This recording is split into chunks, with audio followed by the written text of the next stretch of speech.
Hello everybody, তো আজকের ভিডিওটা বাংলাতেই করছি কেন কি বাঙালি জায়গায় যাচ্ছি তাই। তো সকাল সকাল উঠিয়ে দিচ্ছে আমার বর ঘুম থেকে, তাই উঠে আমরা চলে আসলাম শিয়ালদার দিকে নামখানা স্টেশন। আর লোকাল ট্রেনের যা অবস্থা, একটা হাওয়াও বেরাবার জায়গা দিল না। সত্যি বলতে গেলে সাউথের রেলওয়ে স্টেশন খুবই বাজে, আর আশাও করিনি যে কি এরকম হবে বলে।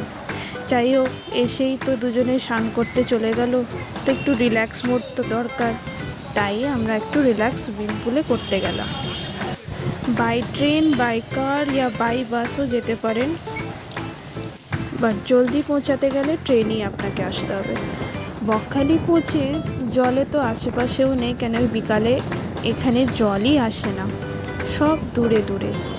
বক তো দেখলাম না, খালি মাত্র গরুই দেখে গেলাম। আমার মনে হয় নামটা চেঞ্জ করে গরুখালি দেওয়াটা বেশি বেটার ছিল। খুবই বাজে এক্সপিরিয়েন্স তো ছিলই ট্রেনেও, আর আশেপাশে কিছু ছিলও না। বাট ঠিক আছে, রিল্যাক্স করার জন্য আপনার এইসব ভেকেশন জায়গা ডেস্টিনেশন ওকেই আছে। যদি আপনি লং ড্রাইভ যেতে চান তো এখানে যেতে পারেন, কিন্তু হোটেল ডিউরিং 15 আগস্ট আর এই সময় পাওয়া খুবই ডিফিকাল্ট। আর টোটো ভাড়া অ্যারাউন্ড 300 রুপিস করে চার্জ। আর যেখানে গাড়ি থাকবে সেখানেই আমার ছেলে চলে যাবে, সে তো জানাই কথা। দুজনে স্টান্টে রোহিত শেট্টিওয়ালা শুরু হয়ে গেছে। তবে হ্যাঁ, এখানে আপনাকে কিছুই ভালো মতো খাওয়ার নেই। ডালও জল পেলাম, খাওয়ারও জল পেলাম। খাওয়ার অত্যন্ত আমাদের মতন মিডল ক্লাস ফ্যামিলির মতন খাবার একদমই ছিলাম না। যাই হোক, তারপরে আমরা চলে গেলাম হেনরিজ আইল্যান্ড।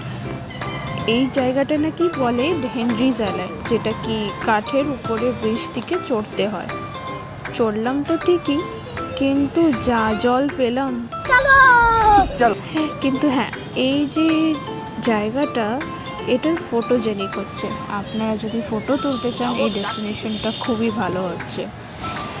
যা জল দেখলাম, ভেগেই পড়ে যাচ্ছিল সব জায়গায় মাটিগুলো। সত্যি খুবই বৃষ্টি হচ্ছিল, আর পুরো রেনি ডেটে ঘুরতে বেরানো খুবই ডিফিকাল্ট ছিল।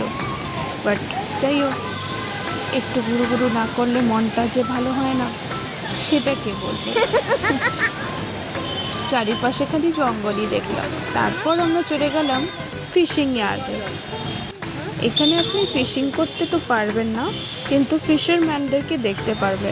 আপনি বোটে করেও যেতে পারেন, বাট এত জল যে কি আপনি বোট অব্দিও যেতে পারবেন না। এই পর্যন্ত জল হয়ে গেছে, কেন কি খুবই বৃষ্টি এই টাইমে পড়েছে, তাই জন্য চলে আসলাম এন্ডের দিকে। ভালো রেস্টুরেন্ট যাওয়ার জন্য, আই থিঙ্ক হোটেলও পাওয়ার জন্য সরকারি is much better. Happy 15 August.